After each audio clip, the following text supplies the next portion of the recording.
Je suis docteur en chimie mahoraise et je vais vous montrer que mon parcours a été une succession d'échecs. Donc moi j'ai passé mon bac à Bamana, lycée de Mamoudzou à l'époque, c'était en 2004. Je suis un doctorant en physique nucléaire. Donc j'ai passé pas mal d'années à Montpellier. Toutes mes études, je les ai fait à Montpellier. Et après le doctorat, je suis venu à Mayotte et ça fait depuis 2014-2015, j'ai commencé à enseigner à l'université à Dembélé. Donc moi je suis mahoraise, née à La Réunion de parents mahorais. J'ai fait ma scolarité ici. J'ai passé mon bac au lycée de Mamoudzou, qui est maintenant lycée Bamana. Donc je suis Maoujoudi Hamidi, actuellement directeur des services techniques à la mairie d'Aqua. Donc je suis ingénieur en génie civil et par la même occasion aussi ingénieur territorial à Mayotte. Je suis Madame Taslima Souleymana, la nouvelle directrice régionale aux droits des femmes et à l'égalité, en poste à la préfecture depuis avril dernier. Je suis Abdallah Hachim, je suis professeur de mathématiques au lycée Bamana. Je suis également entrepreneur, je fais des petites vidéos que je poste sur YouTube, sur une chaîne qui est dénommée Math Chimaoré.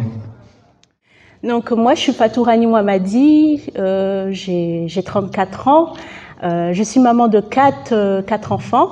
Je suis actuellement directrice du Centre communal d'action sociale d'Aqua.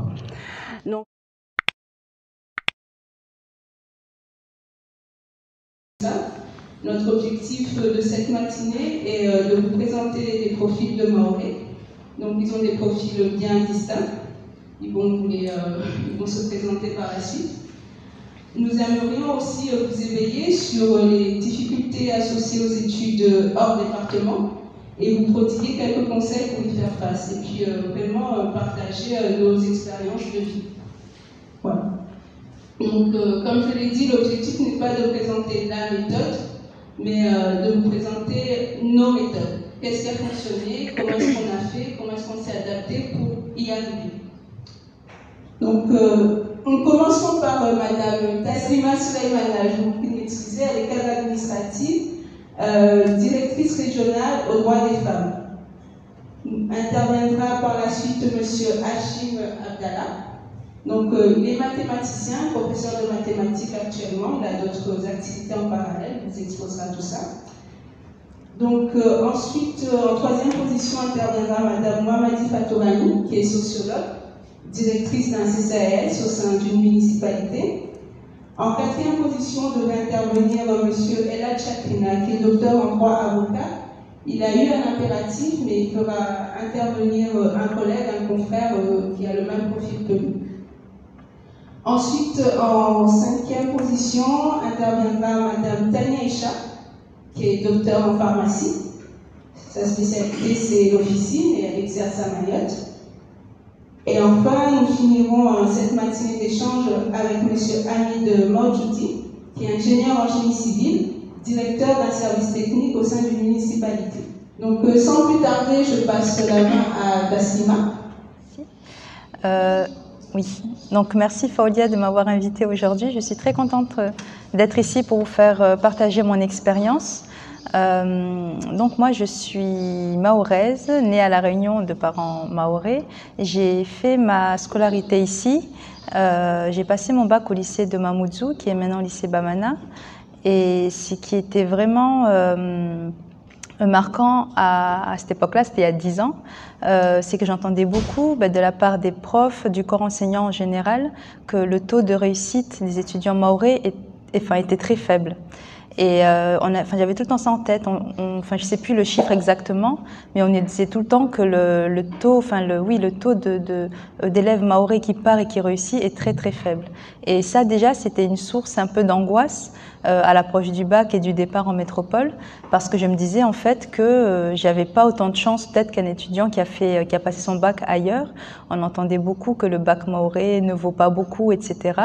Donc j'avais un peu de mal déjà à me décider à ce que je voulais faire. Je voulais être dans la santé, mais je n'osais pas viser très haut. Je me disais pourquoi pas kiné, sans voilà, ou voilà, mais je n'osais pas me dire que j'aimerais faire un doctorat, etc. C'est mon père qui m'a vraiment poussée dans ce sens, parce que j'avais quand même de bons résultats, j'étais une bonne élève, mais je ne croyais pas en moi, peut-être déjà de base, et le fait, j'entendais beaucoup les profs dire que les étudiants mahorais avaient très peu de chance, etc. Donc voilà, j'avais cette peur-là. Je me suis malgré tout inscrite en PACES. Maintenant, ça a changé, ça va plus être la PACES s'il y a des élèves ici qui veulent faire des études de santé. Mais voilà, donc c'était la PACES, le concours, etc. Et je suis partie en métropole, je suis arrivée, comme dit Taslima, déjà ces changements radicaux. J'avais jamais vécu en métropole auparavant, donc c'était vraiment tout nouveau. Le climat, enfin c'est quelque chose, je pense qu'il faut s'y préparer un peu avant parce que pour moi c'était pas traumatisant, mais pas loin. Et donc voilà, et c'était impressionnant aussi les facs de la fac de médecine en fait, avec tous les étudiants. On était une promo de 1500. Le numerus clausus qui n'existe plus maintenant, ce sera notre système, mais ce sera toujours autant sélectif. Il y avait de mémoire comme ça 200 places en médecine, 80 en pharma et très peu en maïeutique, etc. Donc il y avait au total sur les 1500 300 à 350 étudiants qui allaient avoir quelque chose à la fin. Donc ça, c'était une grosse source de stress aussi parce que la charge de travail était juste énorme.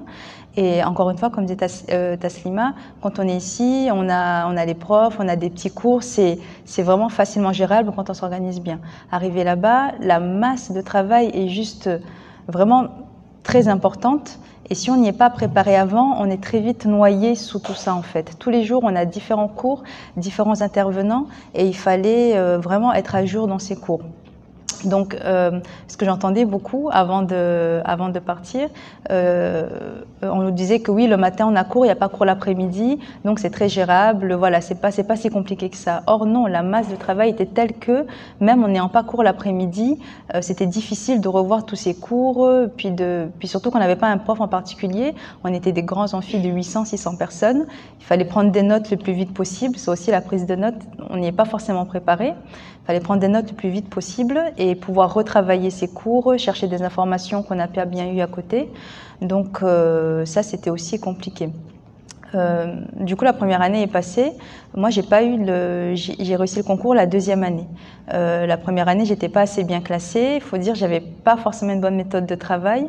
Et le fait d'avoir redoublé, ça m'a permis de me remettre en question, de vraiment me réorganiser en fait. Et la deuxième année, j'étais plus préparée. C'était la deuxième année où je vivais en métropole. J'avais déjà mes petites habitudes. Et là, j'étais vraiment concentrée vraiment sur mes cours. Et j'avais une meilleure méthode, je pense. Donc j'ai eu mon concours la deuxième année en pharma et pareil, on pensait un petit peu parce que j'étais avec une amie mahoraise, on a eu le bac ensemble, on est partis ensemble et on a suivi le même cursus. Donc on se disait bon là ça va être un peu plus cool, il n'y a plus la pression du concours. Pas du tout. Chaque année est plus dure que la précédente parce que la masse de travail augmente, plus on avance et plus on se professionnalise en fait. Donc voilà et donc ça n'a pas été facile, mais quand on aime ce qu'on fait, ça c'est très important aussi. On arrive à gérer un peu tout ça et on prend plaisir à faire ce qu'on fait, donc c'est un peu plus facile. Il y a aussi un point qu'a soulevé Taslima qui est important. Je ne pensais pas en parler aujourd'hui, mais je pense que c'est quand même important de le souligner, c'est la question du racisme. Je ne vais pas dire plein de choses, mais ça, je l'ai senti. Moi, j'étais à Dijon en tant qu'étudiante mahoraise. On n'était pas beaucoup de personnes de couleur dans la promo. Et c'est vrai qu'on le sent. Et c'est d'autant plus difficile quand ça vient de la part du corps enseignant, des profs, etc. Donc ça, c'est quelque chose aussi qui n'est pas facile à gérer. Mais il faut savoir se dire qu'on a sa place autant que n'importe qui est dans la promo, en fait.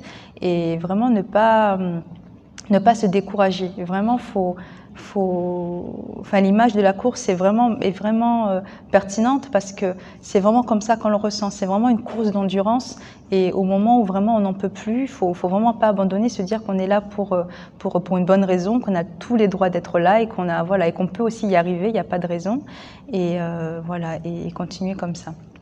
En ce qui me concerne, les dernières années étaient beaucoup plus intéressantes parce que là, on était en stage, on voyait vraiment là où... parce que du coup, en pharma, il y a beaucoup de débouchés. Au départ, je me destinais à faire de la biologie médico-légale, mais je me suis très vite rendu compte que c'est pas du tout ce que je voulais faire. Les stages en officine m'ont permis vraiment de me rendre compte que c'est ça que je voulais faire, être au contact des patients, etc. Et du coup, voilà, la fin, le début est dur, le milieu est dur aussi, mais après, à la fin, on est content de ce qu'on a accompli, on est content du parcours. Donc, c'est ça, faut vraiment croire en soi, même si c'est dur, parce que ça va être dur, peu importe la filière que vous allez choisir, ça c'est sûr que ça va être dur. Il y a une pression qu'on se met déjà soi-même parce qu'on a envie de réussir, on a peur de l'échec forcément. Il y a la pression externe, la pression extérieure qui vient de la famille, qui vient de tout le monde. Enfin, personne n'a envie de se voir échouer, mais il faut savoir gérer cette pression-là. Et voilà. Et même s'il y a un échec quelque part sur le parcours, c'est pas bien grave, c'est rien de dramatique. Il faut juste savoir rebondir et voilà, et tenir le coup en fait. Et du coup, ce sera tout pour moi. Okay.